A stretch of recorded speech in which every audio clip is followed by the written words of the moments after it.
네, 앞서 오프닝에서 말씀드린 대로 지금부터 여야 차례로 연결해서 여야가 확인한 추석 민심 그리고 정기국회 현안에 대한 입장 자세히 들어보도록 하겠습니다. 먼저 2부에서는 야당 입장 들어볼 텐데요.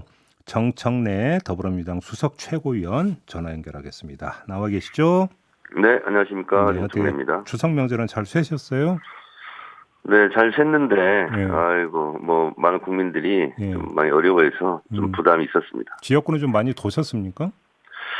지역구는 지금 마포 상암동에 쓰레기 소각장 짓는다고 예. 오세훈 시장이 갑자기 발표하는 바람에 예. 집회하고 그랬습니다. 연휴 마지막 날. 그랬네요. 네네. 아무튼 우리 국민들이 네. 저도 몰랐고 우리 주민들도 전혀 몰랐거든요. 이재명 도지사 계곡 정비할 때 주민들을 끊임없이 설득했는데 네. 그 흔한 주민공청회 없이 군사독재 정권식으로 불도저식으로 발표해가지고 엄청나게 분노가 지금 들끓고 있습니다. 그래요. 그러면 됩니다. 지역구 의원으로서 절대 안 된다 이런 입장이신 겁니까? 당연하죠. 왜냐하면 주민 기피 시설이고 이러기 때문에 양해하기 바란다 이러는데 그럴수록 주민들도 설득하고 그 과정이 좋아야 되지 않습니까? 예.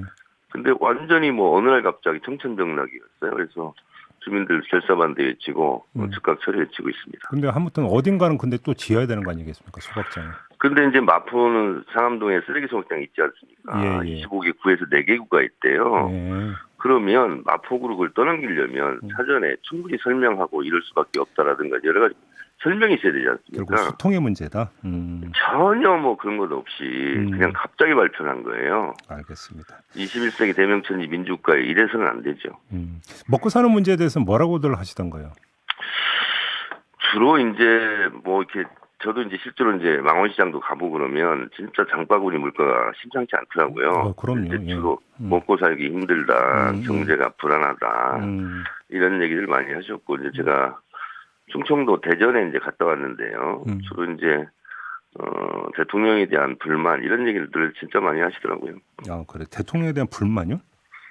이제 이런 얘기예요. 그냥 보통 이제 하는 얘기로 이런 얘기 많이 하시더라고요. 멀쩡한 청와대 놔두고 왜 엉뚱한 용산에 가서 이렇게 국민 열쇠 낭비하냐. 이런 얘기를 많이 하시고 또 그리고 대통령 부인 김건희 여사 정말 그 문제다.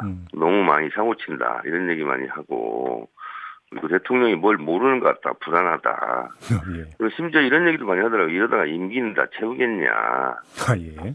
네, 이런 얘기들 주로 이제 많이 하셨어요. 민주당에 대해서는 뭐라고 하던가요?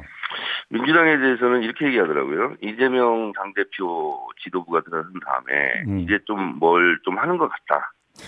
이제 좀 TV 좀 볼만하다 이러고. 의원님 혹시 지금 선택적 전달을 하고 계시는 건 아니죠? 아니 그렇지 않습니다. 저한테 주로 이제 했던 분들 얘기예요. 그리고 최고위원 회의하는 게 기다려진다 이렇게까지 얘기하고 있었어요. 정말요? 네 그렇습니다 진짜로. 그래 선택적 전달 아니시죠? 네 그런 거 아니고 둘째 형님도 이제 개인 택시하고 그러는데 예. 손님들 얘기 쭉 하는 걸 들어서 저한테 정리를 해주시더라고요. 충청도는 민심이 이렇다. 예. 그러니까 민주당이 좀 더 잘해라. 이렇게 말씀하시더라고요. 아까 잠깐 앞서 전해드렸는데 매주 한 차례씩 지방 돌면서 최고위원 회의 하기로 했습니까? 확정된 건 아니고요. 네. 제가 이제 그렇게 말씀드렸어요. 답은 현장에 있다. 현장에 가는 건 굉장히 좋은 일이다. 그리고 대선 때 보면 이재명 당대표 같은 경우는 이제 메타버스 그러면서 대중과 만나는 일에 익숙하고 좀 강하지 않습니까? 네. 그래서 그런 일은 우리가 잘할 수 있는 일, 또 국민들이 좋아하는 일은 하자 이렇게 지금 그 정도 얘기된 상태입니다. 현장 찾아서 다양한 의견들을 청취하는 거에 대해서 반대할 사람은 아무도 없을 거라고 생각을 하는데, 근데 문제는 그걸 수렴을 해서 국회에서 뭔가 좀 성과가 좀 나와야 되는 거잖아요, 사실. 사실 지금 이제 더 듣고 더 경청하고 해야 되는 건 맞는데 국민들이 원하는 것은 먹고 사는 문제 챙겨라, 민생 챙겨라 이런 얘기고 민주당 당원과 지지자들은 개혁에 박차를 가해라 이런 얘기들 아니겠습니까? 예, 그렇죠. 좀 더 이제 디테일하게 그런 얘기를 듣고 또 실감나게 이제 그런 것을 서로 소통하겠다 이런 취지죠. 그래요. 근데 바로 여기서 이제 아주 흔한 레토릭이 하나가 나오는 게 뭐냐면 추석 연휴 직전에 민주당이 이제 이른바 김건희 특검법 발의를 했고 추진한다 이런 이야기가 나오니까 민생은 뒷전이고 정쟁에만 골몰한다 이런 식의 레토릭이 나오지 않습니까? 어떤 말씀 주시겠습니까? 아니 당에서 한 가지 일만 추진할 리가 있겠습니까? 네. 그것을 선택적으로 언론이 이제 보도를 하고 그 음. 일만 한다 이런 취지로 이제 보도를 하니까 그 일만 이제 하는 거겠죠. 네. 그렇게 알고 있겠죠. 근데 네. 저희가 보통 지금 민주당 169명이면 160개의 법안 하나씩 민생 법안 책임지고 처리하자.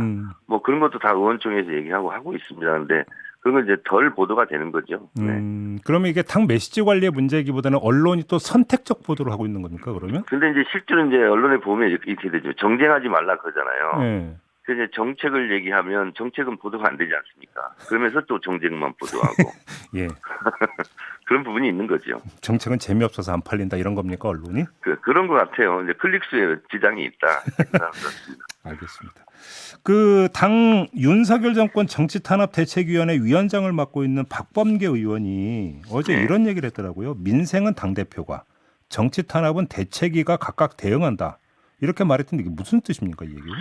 아무래도 이제 포지션에 따라서 뭐 공격수가 있고 방어하는 뭐 수비수가 있고 이렇게 되지 않겠습니까? 네. 그래서 그 문제만큼은 따로 특화를 시켜서 박범계 위원장 본인이 맡아서 하겠다 이런 뜻이고요. 당대표가 뭐 이것저것 안 챙기는 게 있겠습니까? 예. 그건 다 해야죠. 그러면 예를 들어서 이재명 대표 같은 경우는 뭐 본인에 대한 수사나 기소 이런 거에 대해서 가급적 메시지 뭔가 발신 안 하고 대책에 맡긴다 이렇게 이해를 하면 되는 걸까요? 그러니까 또 본인 문제를 좀 본인 스스로 얘기하는 것 자체가 네. 좀 그렇지 않습니까? 그래서 그런 부분은 주로 이제 그래서 특별대책위원회 이런 걸 만든 거 아니겠습니까? 네. 거기서 좀 전담해서 하는 걸로 이렇게 했습니다. 그러면 지금 공직선거법 위반으로 지금 기소를 했고요. 또 네. 그 어제 오늘 나온 뉴스가 있는 게 뭐냐면 경찰이 성남 네. FC 후원 의혹 관련해서 검찰에 송치를 했다. 이재명 대표 소환 조사 한 번 하지 않고 또 이런 보도가 나왔던데 이거 어떻게 받아들이세요? 저는 보도만 보고 이제 아직 확인은 안 된 건데요. 네. 여기서 이제 분명히 할 것은 뭐냐면 대장동 몸통이 어떻다, 대장동 특히가 어떻다, 뭐 이런 얘기 주로 많이 하지 않았습니까? 예. 근데 결국은 그건 아직 기소를 못했어요. 수사를 그렇게 탈탈 털고 했는데 결국은 인식을 처벌하겠다, 느낌과 기억. 근데 보통 우리가 허위사실 유포죄, 허위사실 공표죄 이렇게 하지 않습니까? 예. 근데 이 사실이라는 것은 팩트잖아요. 근데 이게 지금 팩트를 기소한 게 아니라 기억을 기소하고 느낌을 기소한 거 아니겠습니까? 그래서 저도 이제 법률 전문가들 좀 알아보고 그러니까 허위 사실 공표죄에서 사실에 해당되지 않는다.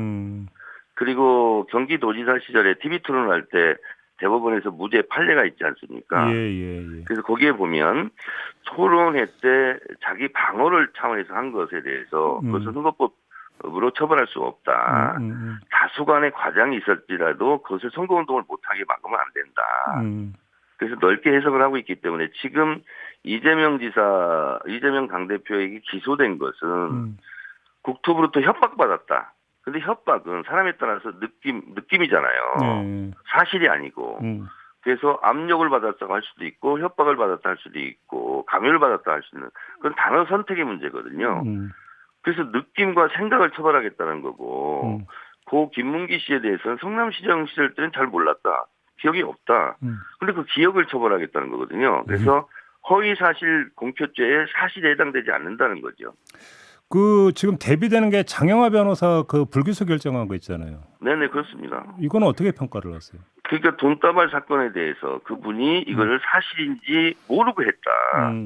이렇게 해서 그 무혐의 처벌한 거 아닙니까? 예. 이재명 당대표 기소한 것과는 180도 다른 거죠. 그쪽은 봐주기 했다는 의혹을 당연히 받을 수밖에 없는 거죠. 결국은 그러면 결론은 정치 수사, 정치 기소다 이런 건가요? 당연한 거죠. 이것은 정치 탄압이고 뭐 야당 탄압이죠. 어떻게 이런 걸 가지고 정치권 관례들 뭐 얘기하면서 저도 공격하던데 과방위원장 사퇴하지 않는다고. 아, 예. 뭐 말씀 나오신 김에 좀 입장 좀 명확히 좀 밝혀주세요. 예. 그래서 이 전례라고 그러잖아요. 관례. 국회 정치의 관례, 국회 관례. 근데 이 이재명 당대표에 대한 선거법 기소는 예전에 정치적 관례로 치면 대선 과정에서의 고소고발은 대선 끝나고 다 소취를 하는 게 관례였어요. 그 관례를 말씀하시는 겁니까? 그 관례 정도에 해당되는 겁니다. 지금. 그리고 이 관례라는 것은 바뀌고 깨지는 거거든요. 예. 우리 사회자께서는 관훈상제 들어보셨죠? 예. 들어봤죠. 그 관훈상제 중에서 관례라는 것은 성인식을 뜻해요. 네, 맞아요. 예. 예, 과거에 이제 어른이 되면 상투 틀고 가 쓰고 하는 그걸 보고 관예라고 그러거든요. 네. 지금 성인식 하면서 가 쓰고 상투 트는 사람 봤습니까? 알겠습니다. 근데 좀 조금 전에 했던 이야기 좀 요거 좀 질문 드리겠는데요. 정진석 국민의힘 비대위원장이 국회 부의장직을 내려놓을 것 같아요. 스타일상 어떤 거 두 가지는 안 한다 이런 식으로 어제 언급을 했다는데 네. 그리고 나서 일부 언론이 그 우리 의원님을 소환을 하던데요. 과방위원장 자리 가지고 어떤 말씀 주시겠습니까? 그 언론 늘상 그러긴 하는데요. 예. 제가 사퇴하는 일은 없을 겁니다. 왜냐하면 정진석 국회부의장은 선출직인 부의장을 하다가 당의 비대위원장은 임명직이지 않습니까? 사실상. 뭐 선거하는 거 아니지 않습니까? 저는 근데 최고위원도 선출직이거든요. 선출직의 거치는 신중해야 되고요. 그리고 그분들에게 의사도 물어봐야 되고요. 그리고 저는 당원과 지지자한테 이미 물어봤어요. 제 페이스북에 물어봤는데 댓글이 무려 한 3,700개 정도 달렸어요. 과방위원장을 물러나면 안 된다 이런 거거든요. 그리고 이분들이 저보고 사퇴하라고 하는 이유가 간사를 선임하지 않는다. 그래서 간사 선임 안건을 2번 올렸어요. 본인들이 들어왔으면 간사 선임이 이미 됐습니다. 그러니까 수업에 무단으로 결석하고 그 선생님 물러가라 이렇게 얘기하는 거 똑같은 건데 예. 지금 언론에서는 몇 차례 뭐 지금 불참했다 파행이다 이렇게 얘기하는데 첫 번째 상견례부터 이분들이 안 나왔어요. 본질적인 문제는 공영방송 지배구조 개선법 처리 문제 때문이라고 봐야 되는 겁니까?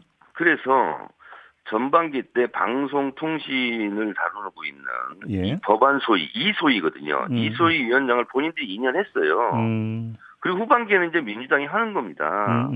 근데 그거를 자기들 달라는 거예요.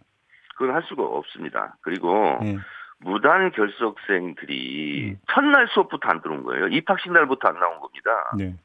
그래서 자기들이 안 나온 이유를 지금 이거저거 얘기하는데 명분이 없는 일이죠. 알겠습니다. 어떤 얘기도 좋으니까 다 경청할 테니 제발 좀 출석해서 수업 좀 합시다.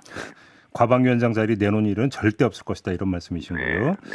마지막으로 이걸 좀 여쭤볼게요. 김건희 특검법을 처리를 하려면 법사위를 거쳐야 되지 않습니까? 그런데 캐스팅 보트를 쥐고 있는 시대전환의 조정훈 의원은 본인은 동의하지 않는다고 이미 밝혔고 어제 어떤 입장을 내놨냐면 이 특검법 처리 움직임을 보이는 민주당의 움직임에 대해서 거대한 하나의 정치쇼다 이렇게 규정을 했던데 어떤 말씀 주시겠습니까? 뭐 그분 입장에서는 왜 그렇게 얘기하시는지는 이해할 수가 없는데요. 지금 이제 뭐 MBC 여론조사도 그렇고 김건희 특검법은 국민 절대 다수가 지금 원하고 있는 거지 않습니까? 나라의 주인이 국민이고요. 그리고 국회의원들은 머슴입니다. 주인이 하라는 대로 머슴은 해야 됩니다.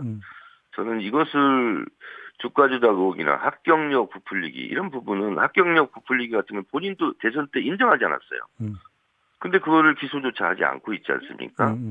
윤석열 검찰에서 이거를 철저하게 수사했다면 특검으로 갈 일도 없고 모든 아내는 법 앞에 평등하지 않습니까? 어떤 아내든. 그러면 대통령이 내 아내일지라도 위법한 사항이 발견되면 철저하게 수사해라. 혐의점이 있다면 철저하게 수사해라. 이렇게 왜 말을 못합니까?